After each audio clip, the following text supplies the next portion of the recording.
Dalam gelap ini, di hening ruang sepi, bercucur air, aku menangis sedih.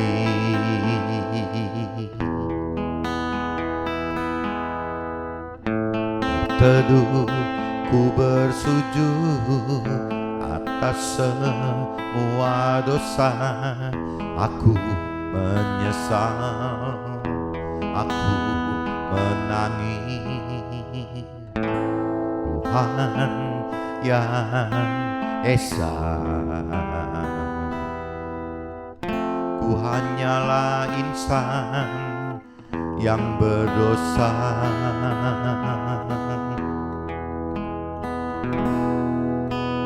Tuhan yang besar,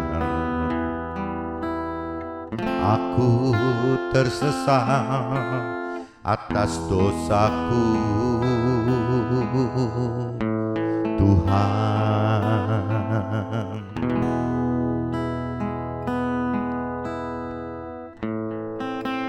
di dalam gelap ini, di hening ruang sepi, bercucur air, aku menangis sedih.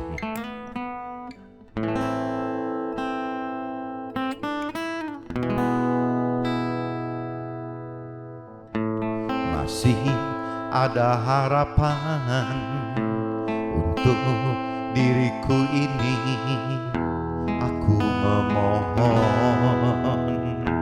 ampuni aku.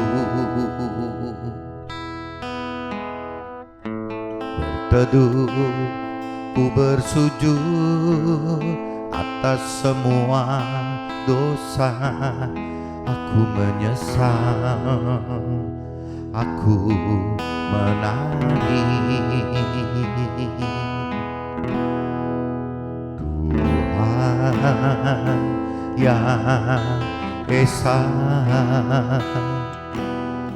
ku hanyalah insan yang berdosa.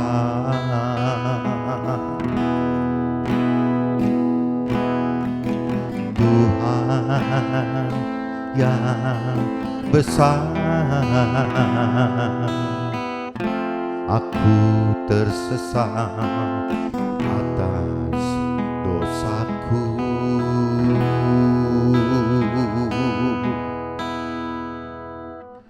Tuhan,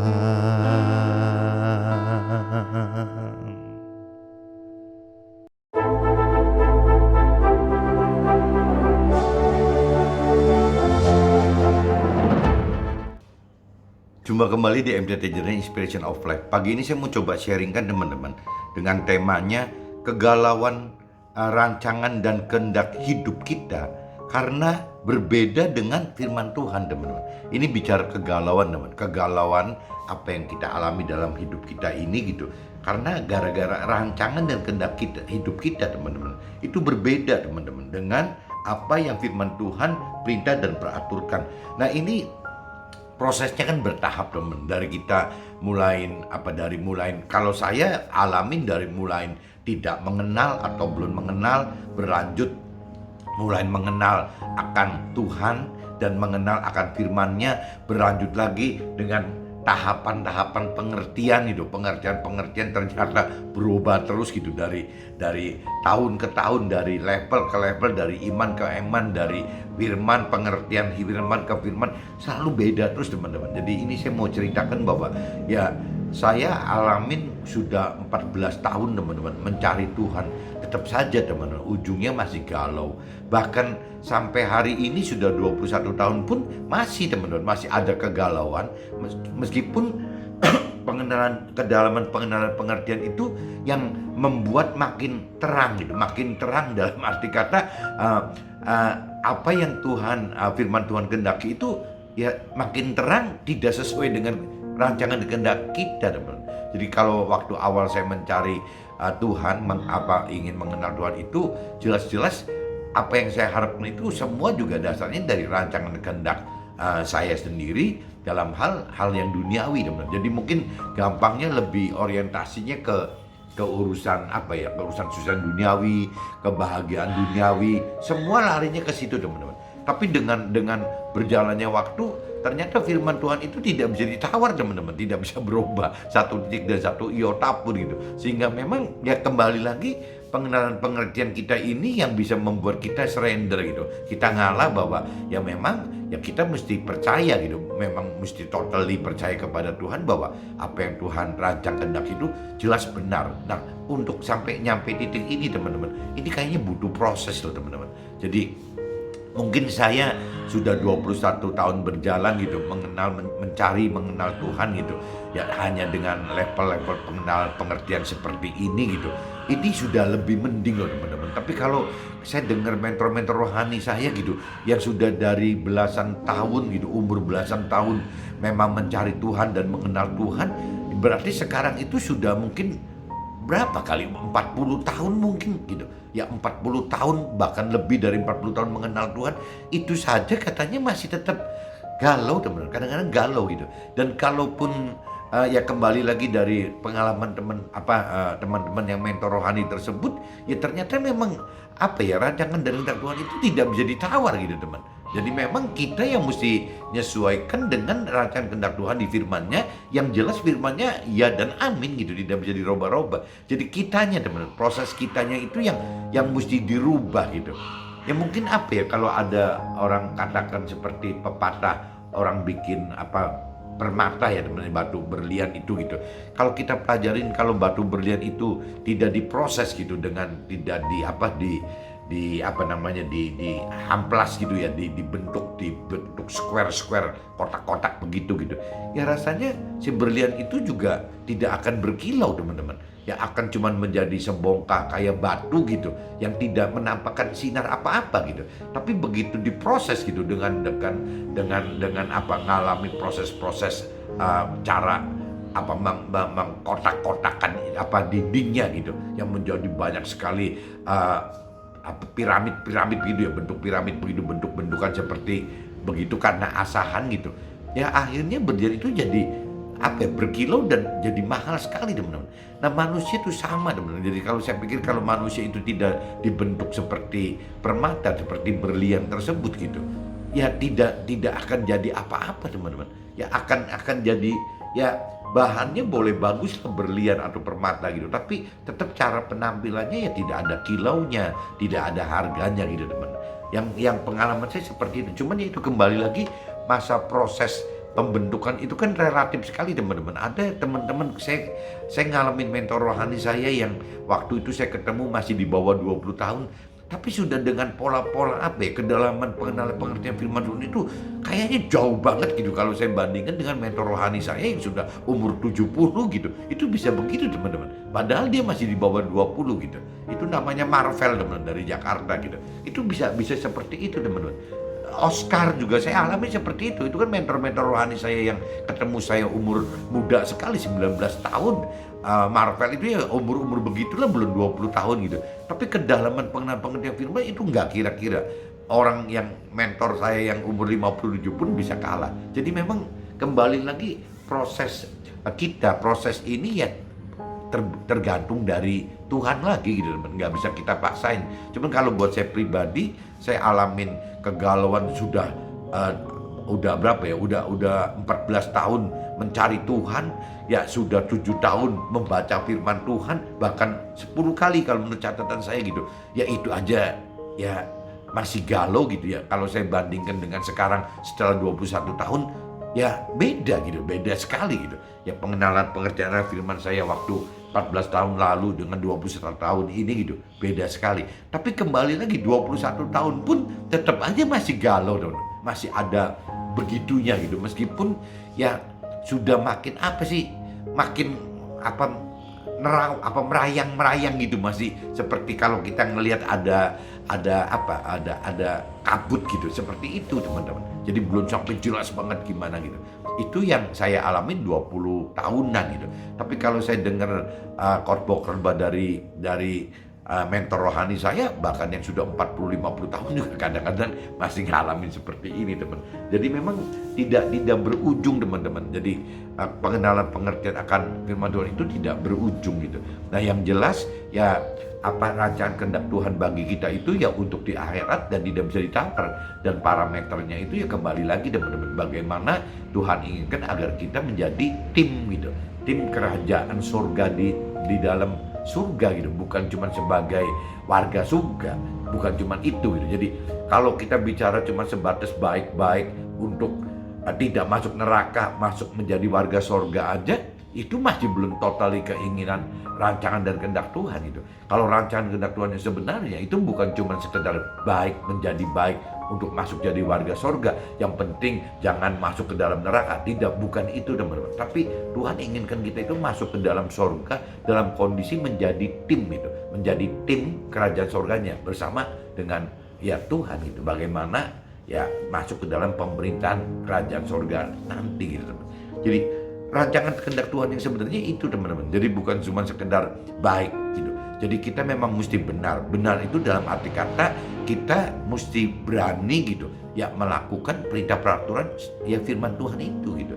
Nah ini kalau saya lihat kejadian ini nggak bisa menghindar teman-teman. Jadi semua itu ada peran dari Tuhan Allah sendiri ya, di mana Tuhan Allah menempatkan roh Tuhan bagi kita gitu. Nah ini yang unsur paling pentingnya ini teman-teman. Jadi bagaimana Tuhan Allah memang memberikan roh Tuhan kepada kita. Kalau orang Nasrani katakan nur gitu, Roh Kudus. Orang Muslim katakan katanya nur gitu. Nah ini Tuhan sudah berikan roh Tuhan bagi kita, Roh Kudus bagi kita, nur bagi kita. Nah problemnya tinggal kita bisa menghidupkan nggak teman-teman? Menghidupkan roh Tuhan itu di dalam kita gitu. Kalau tanpa ada roh Tuhan di dalam kita, rasanya susah teman-teman untuk bisa masuk ke dalam rancangan dan kehendak Tuhan yang sebenarnya gitu. Karena ya Tuhan pengen kita targetnya itu sesempurna Tuhan Allah gitu ya, atau minimal ya serupa dengan firman Tuhan gitu ya, yang Tuhan inginkan gitu teman-teman, supaya bisa masuk dalam kerajaan surga tadi. Tidak hanya dengan baik-baik, cukup baik-baik gitu untuk bisa masuk ke dalam surga, nggak cukup gitu teman-teman. Itu orang baik, orang yang berkeyakinan itu kadang-kadang batas yang targetkan dalam hidup di dunia itu ya seperti itu teman. Bagaimana hidup di dunia itu dengan dengan sukses duniawi, bahagia gitu secara duniawi gitu, kesuksesan dan kebahagiaan duniawi, yang penting jadi orang baik. Nah adapun di surganya nanti gimana ya terserah, dia nggak mengerti akan firman Tuhan. Jadi sebatas ya pokoknya kalau sudah meninggal masuk ke dalam surga ya sudah. Ya memang mungkin bisa masuk teman-teman, itu cukup orang baik kok gitu, orang berkeyakinan yang baik gitu ya bisa masuk surga. Cuman tidak sesuai dengan apa yang Tuhan rancang dan kehendaki. Kalau yang Tuhan rancang dan kehendaki kan masuk ke dalam kerajaan sorga itu kan dalam kondisi sebagai teamworknya gitu, bukan sebagai hanya warga sorga. Ya bedanya di situ teman-teman. Tapi ya lebih baik lah daripada masuk neraka gitu. Ya cuman kalau kita mengasihi Tuhan ya Tuhan pengen seperti itu gitu. Jadi kita harus sempurna dan kita minimal ya serupa dengan firman Tuhan gitu. Nah ini saya coba bacakan dulu teman-teman di kitab Yohanes, kisah Yohanes pasal 14 teman-teman. Ayatnya itu dari 15 sampai 31 teman-teman. Coba kita baca bareng-bareng gitu dari 15 sampai 31. Judulnya itu kalau saya universalkan ya firman Tuhan menjanjikan penghibur gitu. Firman Tuhan menjanjikan penghibur. Tapi kalau dari sisi Nasraninya ditulisnya Yesus teman-teman. Yesus menjanjikan penghibur. Cuman kalau Yesus kan nanti terlalu Nasrani saja gitu yang bisa mendengarkan sharingnya gitu. Kalau saya ganti universal ya itu firman Tuhan menjanjikan penghibur. Nah bagi teman-teman yang baru mendengar saya ya saya sering umpamakan gitu teman. Karena saya Nasrani berarti saya pegang Alkitab, kitab suci saya berarti Alkitab. Nah di Alkitab berarti Nabi Isa berarti Yesus. Nah Yesus itu waktu membuat firman Tuhan itu Yesus hidup sehingga saya katakan firman-Nya hidup karena melalui Yesus gitu, perantaranya Tuhan Allahnya. Tapi sekarang Yesus sudah wafat, tebus dosa kita. Akhirnya yang tertinggal yaitu jadi kumpulan dari perintah peraturan yang Yesus katakan waktu di dunia, yang di order oleh Tuhan Allah itu. Nah, yang saya katakan ini jadi firman Tuhan. Jadi kalau saya universalkan, firman Tuhan menjanjikan penghibur. Jikalau kita mengasihi firman Tuhan, kita akan menuruti segala perintah firman Tuhan gitu. Firman Tuhan akan minta kepada Tuhan Allah, dan firman Tuhan akan memberikan kepada kita seorang penolong yang lain, supaya si penolong ini menyertai kita selama-lamanya gitu. Ini cerita Roh Kudus nih teman-teman, yaitu roh kebenaran. Nah, di sini dikatakan roh kebenaran. Roh kebenaran itu sama dengan roh Tuhan, sama aja dengan Roh Kudus, dan bagi teman-teman yang di Muslim katanya sama dengan nur, atau yang berarti cahaya itu gitu. Tapi basically kalau secara Nasrani katakan itu roh kebenaran gitu, dan sering disebut ya roh Tuhan, atau lebih umumnya ya Roh Kudus gitu, umumnya gitu. Dunia tidak dapat menerima roh Tuhan tersebut, sebab dunia tidak melihat roh Tuhan dan tidak mengenal roh Tuhan. Tetapi kita mengenal roh Tuhan, sebab roh Tuhan menyertai kita dan akan diam di dalam kita. Nah, ini firman katakan begitu teman-teman. Nah, ini kadang-kadang orang baik yang hanya berkeyakinan, yang hanya percaya Tuhan dan mengenal Tuhan dari jiwanya gitu, dari pikiran perasaan kehendak sendiri, bukan dari firman-Nya, bukan dari jiwa Tuhan gitu. Ya kadang-kadang mikirnya nggak sampai sedalam ini teman-teman. Ya mereka tidak mengenal bahwa ada roh kebenaran, roh Tuhan yang menyertai kita dan tinggal di dalam kita gitu, tinggal di dalam roh kita. Jangankan bicara roh Tuhan gitu. Ya di dalam kita ada roh saja orang berkeyakinan tidak tahu kok. Nah, ini yang disayangkan, kan berarti kan kita tidak cuma cukup baik, tapi kita harus benar gitu teman, supaya kita mengenal dan mengerti bahwa di dalam kita itu ada 3 unsur, ada roh, jiwa, dan tubuh, di mana roh kita ini dominan sekali karena sebagai tempat tinggalnya roh Tuhan di dalam kita gitu ya, ada di dalam roh kita itu gitu. Firman Tuhan tidak akan meninggalkan kita sebagai yatim piatu. Firman Tuhan datang kembali kepada kita. Tinggal sesaat lagi dan dunia tidak akan melihat firman Tuhan lagi. Nah, ini cerita waktu Yesus yang hidup itu. Tetapi kita melihat firman Tuhan, sebab firman Tuhan hidup dan kita pun akan hidup. Pada waktu itulah kita akan tahu bahwa firman Tuhan di dalam Tuhan Allah, dan kita di dalam firman Tuhan, dan firman Tuhan di dalam kita gitu. Jadi urutannya begitu. Kita dengan firman Tuhan, dengan Tuhan Allah itu ya blend jadi satu teman-teman. Ini kalau di pengertian rohani seperti itu gitu. Barang siapa memegang perintahku, barang siapa memegang perintah firman Tuhan dan melakukannya, dialah yang mengasihi Tuhan Allah gitu. Dan barang siapa mengasihi Tuhan Allah, ia akan dikasihi oleh Tuhan Allah, dan aku pun akan mengasihi, firman Tuhan pun akan mengasihi dia dan akan menyatakan firman Tuhan kepadanya gitu. Yudas yang bukan Iskariot berkata kepadanya, tuh apakah sebabnya maka engkau hendak menyatakan dirimu kepada kita gitu, kepada kami, dan bukan kepada dunia? Kenapa sih cuma kita saja yang dinyatakan gitu? Firman Tuhan katakan, jika seorang mengasihi firman Tuhan, ia akan menuruti firmanku. Jika seorang mengasihi Tuhan Allah, ia akan menuruti firman-Nya ini, firman-Nya Tuhan itu. Dan Tuhan Allah akan mengasihi kita, dan kita akan datang kepadanya dan diam bersama-sama dengan dia gitu.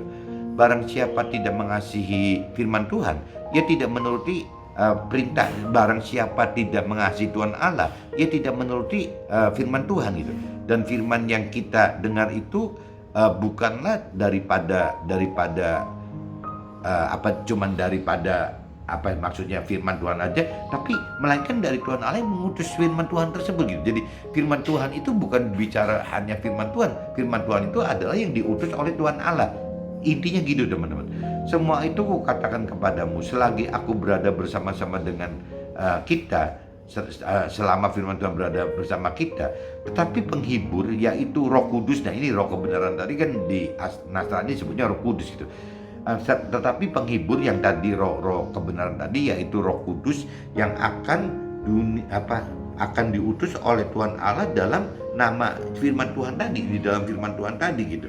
Dialah yang akan roh kebenaran itu yang akan mengajarkan segala sesuatu kepada kita dan akan mengingatkan kita akan semua yang telah kukatakan, ya apa yang firman Tuhan katakan kepada kita gitu. Jadi ini kembali lagi teman-teman. Jadi ujung-ujungnya siapa sih yang mengajar kita? Ya ujung-ujungnya ya Roh Tuhan itu teman-teman. Seperti yang di ayat 26 ini kan, Yohanes 14 ayat 26 itu kan ditekankan di situ. Tetapi penghibur yaitu Roh Kudus yang akan diutus oleh Tuhan Allah dalam nama firman Tuhan, ya dialah yang akan mengajarkan segala sesuatu kepada kita dan akan mengingatkan kita akan semua yang telah firman Tuhan katakan kepada kita gitu. Jadi kuncinya kalau kita tidak menghidupkan Roh Tuhan di dalam kita, teman-teman, nggak bisa. Kita kalau pengajaran itu cuma dari mentor rohani kita atau dari teman rohani kita, lebih sulit teman-teman. Jadi tetap ujungnya ya kita sharing boleh aja dengan teman rohani kita sharing boleh saja dengan mentor rohani kita. Tapi kalau bicara pengajaran yang tertingginya ya tetap adanya di Roh Kudus itu, di Roh Tuhan itu teman-teman. Nggak bisa teman rohani kita atau hanya sebatas berhenti di mentor rohani kita. Kalau kita berhenti di teman rohani kita atau mentor rohani kita, yang dikhawatirkan itu akhirnya ya teman rohani dan mentor rohani kita seperti jadi Tuhan teman, jadi kacau gitu. Jadi ya mentor rohani dan teman rohani itu ya tempat kita sharing gitu, bagaimana kita tukar pendapat, mendalami firman Tuhan, bahkan tidak bisa disimpulkan siapa yang benar siapa yang salah gitu. Yang namanya sharing itu ya sebatas kita terima apa yang di-sharekan oleh teman rohani atau mentor rohani kita tanpa perlu kita judge. Sebaliknya juga apa yang kita sharingkan kepada teman-teman rohani kita atau mentor rohani kita juga rasanya tidak perlu nungguin judgement, keputusan ya benar atau salah dari mereka gitu. Karena memang ya akan berubah terus kok teman-teman. Pengenalan pengertian akan firman Tuhan itu sampai kita meninggal pun tidak pernah akan tetap teman-teman, akan selalu berubah gitu. Ya sesuai ya kedewasaan rohani kita, sesuai kedalaman pengenalan pengertian akan firman kita, dan sesuai level iman kita teman. Jadi ya nggak pernah akan tetap teman-teman. Jadi buat apa gitu apabila kita sharing ya kita mendengarkan pendapat orang lain gitu. Sebaliknya apabila kita mendengar sharing juga nggak perlulah kita juga menjudge gitu atau menilai benar atau salahnya. Kalau menurut saya seperti itu teman. Karena ya kembali lagi di firman yang ayat 26 ini gitu. Yohanes 14:26 itu ya, tetapi penghibur yaitu Roh Kudus yang akan diutus oleh Tuhan Allah dalam firman Tuhan itu, dialah yang akan mengajarkan segala sesuatu kepada kita dan akan mengingatkan kita akan semua yang telah firman Tuhan katakan kepada kita gitu. Jadi kembali lagi kita jangan terlalu ribut sama teman rohani dan mentor rohani kita gitu. Damai sejahtera kutinggalkan bagimu, damai sejahteraku kuberikan kepadamu. Dan apa yang kuberikan tidak seperti yang diberikan oleh dunia kepada kita. Janganlah gelisah dan gentar hati. Nah ini juga diingat teman-teman bahwa apa yang akan diberikan firman Tuhan kepada kita itu beda teman-teman dengan apa yang dunia ingin diberikan gitu. Tadi secuil saya coba kupaskan ya, kalau cerita firman yang diberikan oleh firman bagi kita kan keselamatan akhirat teman-teman. Tapi kalau yang diberikan oleh dunia kepada kita itu kan adalah kesuksesan dan kebahagiaan duniawi saja teman-teman, tanpa memikirkan kekekalan dalam akhirat. Jadi cuma di dunia yang sementara ini. Nah ini yang bedanya di situ teman-teman. Perbedaannya gede sekali di situ gitu. Dan firman ingatkan jangan gelisah gitu kalau memang kita beda rancangan dan kehendak dengan orang dunia gitu. Kita telah mendengar bahwa firman Tuhan telah berkata kepada kita seolah firman Tuhan itu, tetapi aku datang, firman Tuhan itu akan kembali satu saat itu, akan firman Tuhan yang hidup, si Yesus Nabi Isa ini akan kembali ke Tuhan Allah gitu. Tetapi Yesus itu akan datang kembali kepada kita sekiranya kita mengasihi si dia gitu. Nah, kita tentu akan bersukacita karena Yesus Nabi Isa pergi kepada Tuhan Allah, sebab Tuhan Allah lebih besar daripada si Yesusnya sendiri gitu. Dan sekarang juga Yesus mengatakan kepada kita sebelum hal ini terjadi, supaya kita percaya apabila hal itu terjadi.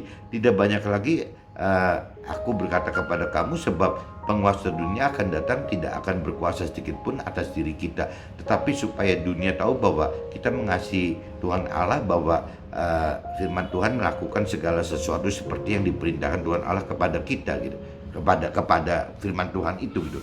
Bangunlah, mari kita pergi dari sini. Nah, ini saya sudah bacakan teman-teman di kitab Yohanes pasal 14 ayat 15-31 teman-teman. Ini jadi intinya cuma bicara bahwa Tuhan itu menyediakan roh kebenaran, roh Tuhan, roh kudus gitu, atau nur bagi orang muslim ya, sebagai ya pengajar kita gitu ya. Jadi nanti kita nggak boleh tidak hidup tanpa roh Tuhan atau tanpa roh kebenaran atau roh kudus atau nur tersebut gitu. Jadi kita harus hidup dengan ya roh kebenaran dan roh kudus ini, dengan nur ini gitu. Ini saya sudah bacakan.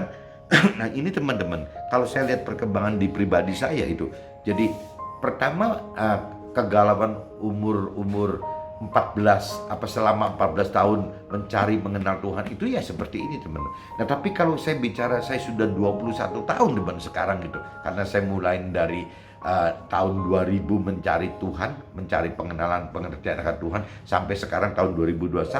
Berarti kan bukan, kalau yang saya ceritakan kan yang 14 tahun gitu. Tapi kalau sekarang saya bicara saya sudah 21 tahun. Nah, Tuhan coba bukakan impresi teman-teman di kitab Wahyu teman-teman. Coba teman-teman cari kitab Wahyu 3 teman-teman. Ini seumur-umur teman-teman saya itu biasanya paling takut gitu baca kitab Wahyu. Tapi tadi pagi Tuhan bukakan kitab Wahyu teman-teman. Kitab Wahyu pasal 3 teman-teman. Kitab Wahyu pasal 3 ayatnya itu ayat 7-13 teman-teman. Ayat 7-13 gitu. Dan nah ini saya coba bacakan. Dan tuliskanlah kepada malaikat jemaat di Philadelphia, inilah firman dari yang kudus, yang benar, yang memegang kunci Daud. Apabila ia membuka, tidak ada yang dapat menutup. Apabila ia menutup, tidak ada yang dapat membuka. Aku tahu segala pekerjaanmu. Lihatlah, aku telah membuka pintu bagimu yang tidak dapat ditutup oleh seorang pun gitu. Aku tahu bahwa kekuatanmu tidak seberapa, namun ya engkau menuruti firmanku dan engkau tidak menyangkal namaku gitu. Nah, ini cerita kebimbangan teman-teman. Saya kebimbang, kegalauan pada tahun 2014 tersebut gitu. Nah, kalau sampai lihat hari ini kan ada lebih titik terang lah, meskipun masih samar-samar begitu, masih ada berkabut gitu. Tapi Tuhan kasih di kitab Wahyu itu, kenapa saya masih bisa bertahan di dalam kegalauan saya ikut dengan Tuhan itu ya, katanya Tuhan katakan begitu. Aku tahu segala pekerjaanmu, lihatlah aku telah membuka pintu bagimu yang tidak dapat ditutup oleh seorang pun. Aku tahu bahwa kekuatanmu tidak seberapa, namun engkau menuruti firmanku dan engkau tidak menyangkal namaku. Nah, itu yang menyebabkan saya jadi tidak meninggalkan Tuhan dan firman Tuhan gitu. Jadi bukan karena kekuatan saya lagi teman-teman. Kalau dengan kekuatan saya mungkin saya udah meninggalkan Tuhan kali, udah pergi gitu. Udah kok nggak sama-sama dengan harapan yang saya rancang dan kendaki gitu. Tapi ya karena Tuhan ya kembali lagi, jadi saya masih bisa bertahan gitu. Nah, penghargaan itu ya karena balik lagi ya Tuhan itu, Tuhan yang memberi kekuatan kepada saya untuk menuruti firman-Ku dan engkau tidak menyangkal nama Tuhannya gitu. Lihatlah beberapa orang dari jemaah iblis, yaitu mereka yang menyebut dirinya orang Yahudi, tetapi yang sebenarnya tidak demikian, melainkan berdusta gitu. Dan akan kuserahkan kepadamu. Sesungguhnya aku akan menyuruh mereka datang dan sesuku di depan kakimu dan mengaku bahwa aku mengasihi engkau gitu. Karena engkau menuruti firmanku untuk tekun menantikan aku, maka aku pun akan melindungi engkau dari hari pencobaan yang akan datang atas seluruh dunia untuk mencobai mereka yang diam di bumi gitu. Jadi itu balik lagi teman-teman, kalau dari versi rohani gitu ya, bahwa di bumi ini akan timbul banyak sekali pencobaan gitu. Dan kalau kita tidak mengandalkan Tuhan ya rasanya tidak akan kuat teman-teman. Aku datang segera, peganglah apa yang ada padamu, supaya tidak seorang pun mengambil mahkotamu gitu. Nah ini kan peganglah apa yang ada padamu ya firman Tuhan gitu teman, maksudnya gitu. Jadi peganglah firman Tuhan yang ada pada kita supaya tidak seorang pun mengambil mahkota kita gitu. Barang siapa menang, ia akan kujadikan soko guru di dalam bait suci Allahku, dan ia tidak akan keluar lagi dari situ, dan padanya akan kutuliskan nama Allahku gitu. Nama kota Allahku yaitu Yerusalem baru yang turun dari sorga dari Allahku, dan namaku yang baru gitu.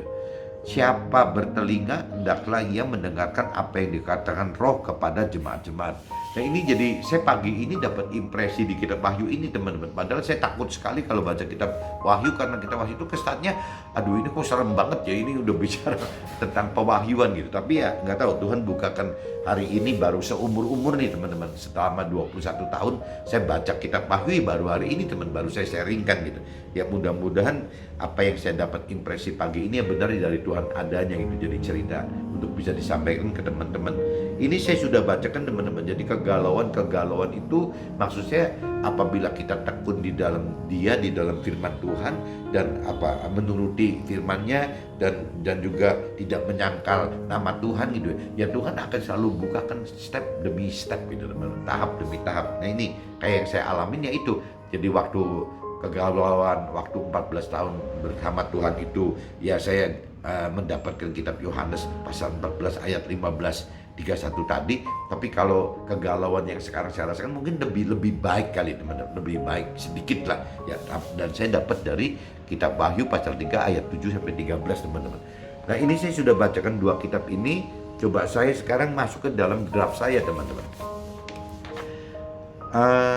Ada catatan dalam kitab suci tanggal 28 Desember 2014 di dalam kitab suci saya gitu, yang mana saat ini sudah 14 tahun sejak tahun 2000 ya, Tuhan gerakan hati mencarinya dengan datangkan permasalahan adanya kesulitan usaha saat badai krisis moneter 98 tadi 1998 itu yang melanda Indonesia secara nasional gitu. Jadi saya mengenal Tuhan itu gara-gara permasalahan itu teman, gara-gara krisis moneter 1998 tadi gitu. Itu secara nasional kan kena semua teman, pengusaha itu hampir 80% mungkin kena gitu. Jadi memang itu cara Tuhan untuk Tuhan datangkan masalah sehingga saya mencari Tuhan gitu. Nah dan tahun 2014 teman-teman adalah 2014 ini gitu. Kalau saya catat waktu tahun 2014 itu adalah 7 tahun sudah terima Tuhan, karena saya dibaptis tahun 2007 teman-teman. Jadi 7 tahun setelah itu, dan sekaligus 7 tahun sudah membaca kitab suci teman-teman. Jadi sejak 2007 itu saya baru membaca kitab suci. Coba telat banget kan, berarti umur 47 tahun baru membaca firman Tuhan gitu ya. Itu tapi untungnya teman-teman dari 2014 saya hitung dari tahun 2007 ke 2014 ya, saya nggak ngerti loh, secara nggak sadar saya udah, kalau di catatan kitab suci saya udah baca 10 kali khatam teman. Udah muter 7 tahun loh. Selama 7 tahun itu sudah 10 kali puter gitu. Itu pun masih belum ngerti apa-apa Tuhan. Masih apa, bodoh banget, nggak ngerti gitu. Ya firman Tuhan ini apa sih maksudnya gitu. Dan selalu berubah teman-teman. Dari baca ke baca itu selalu berubah gitu. Sampai hari ini pun tetap berubah teman-teman. Nah, pengalaman rohani selama 14 tahun ini malah menimbulkan kegalauan tentang usia 55 tahun, hampir masuk usia pensiun pada umur 55 tahun gitu kan. Usia pensiun kan umurnya 55 tahun loh. Saya waktu itu 2014 kan sudah 50 tahun. Ini Tuhan mau ajak saya kemana gitu kok. Ya kalau saya kaitkan dengan, diperbandingkan dengan situasi dan kondisi keluarga dan usaha serta rancangan kehendak hidup pribadi gitu, ya sangat jauh banget dari adanya pengharapan yang cerah, kemapanan arah dan tujuan gitu teman. Jadi waktu 2014 itu saya galau karena ini Tuhan mau ajak kemana sih gitu. Kok tidak sesuai dengan rancangan dan kehendak saya gitu sebagai orang dunia saat itu gitu. Jadi saya pengen merubah, Tuhan nurut saya gitu, ngikutin saya. Dan ternyata kan nggak bisa teman-teman. Jadi ini kok ngaitnya jadi urusannya jadi panjang ya. Ke pribadi saya tidak mendapatkan rancangan kehendak yang saya inginkan gitu. Saya idam-idamkan untuk keluarga juga jadi malah jadi kayak kelihatan makin suram, untuk usaha juga tidak terlihat gerakan apa-apa gitu. Jadi galau teman, 2014 itu galau gitu. Nah, niat jiwa dan tubuh berbalik. Jadi waktu itu jiwa dan tubuh teman. Kalau rohnya enggak gitu. Jiwa dan tubuh ya pengennya berbalik hidup dengan cara-cara lama teman, cara-cara dunia saja gitu. Tetapi secara roh dan jiwa, karena waktu itu sudah mengenal ada roh dan jiwa gitu, tidak dapat berubah teman. Jadi kalau kita lihat di kitab Wahyunya, ini impresi di kitab Wahyu pagi ini tuh intinya ada di kitab Wahyu pasal 3 ayat 8 teman-teman. Aku tahu segala pekerjaanmu. Lihatlah, aku telah membuka pintu bagimu yang tidak dapat ditutup oleh seorang pun. Aku tahu bahwa kekuatanmu tidak seberapa, namun engkau menuruti firmanku dan engkau tidak menyangkal namaku gitu. Jadi Tuhan ini butuh ini teman-teman. Selama kita tetap menuruti firman Tuhan dalam kegalauan kita, selama kita tetap tidak menyangkal nama Tuhan Allah gitu di dalam kegalauan kita. Jadi tetap mengikuti firman Tuhan di dalam kegalauan atau tidak menyangkal nama Tuhan Allah di dalam kegalauan, ya Tuhan akan terus jagain kita teman-teman. Ya Tuhan akan tetap lindungi kita untuk kita tetap ada di jalannya Dia gitu.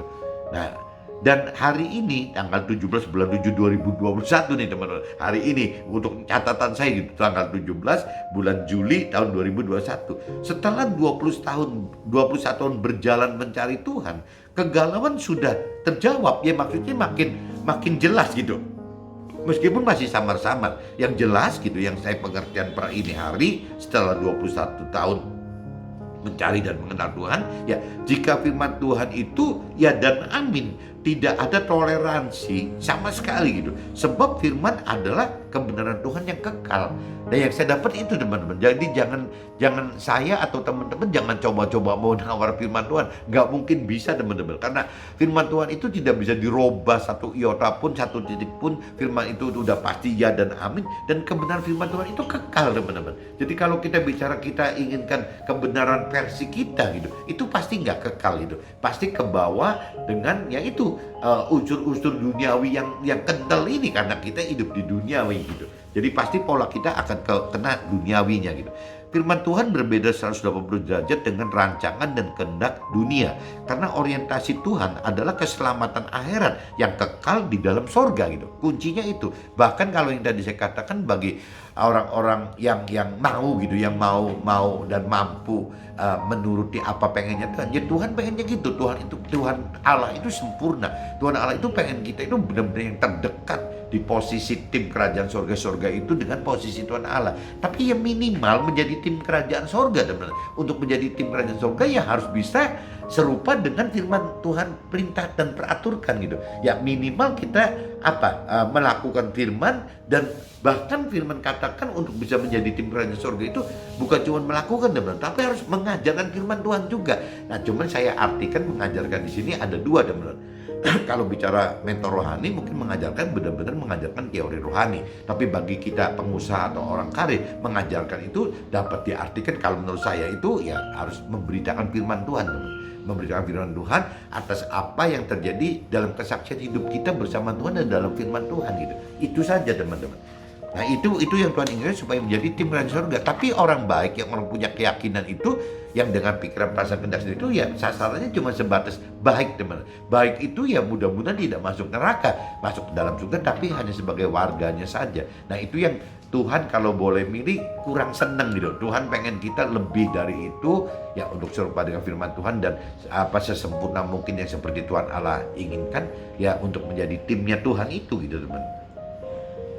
Perbedaan rancangan dan kehendak Tuhan, maka Tuhan berikan roh Tuhan sebagai penghibur, pengajar dan menolong. Nah ini kembali lagi ke kitab Yohanes tadi teman-teman. Jadi untuk bisa mencapai apa yang Tuhan rancangkan hendaki bagi kita, ya Tuhan tahu gitu. Kalau tanpa ada roh Tuhan di dalam kita, yang namanya roh kebenaran, roh Tuhan, roh kudus atau nur bagi orang muslim, atau saya belum selidikin bagi teman-teman yang bukan muslim dan Nasrani, apakah ada nggak roh Tuhan itu. Ya cuman yang jelas roh Tuhan itu, roh kebenaran ini, roh kudus ini, nur ini adalah fungsi sebagai penghibur kita ya waktu dalam menapaki hidup masuk ke dalam rancangan kehendak Tuhan, dan juga pengajar kita teman-teman, serta sekaligus penolong kita teman-teman.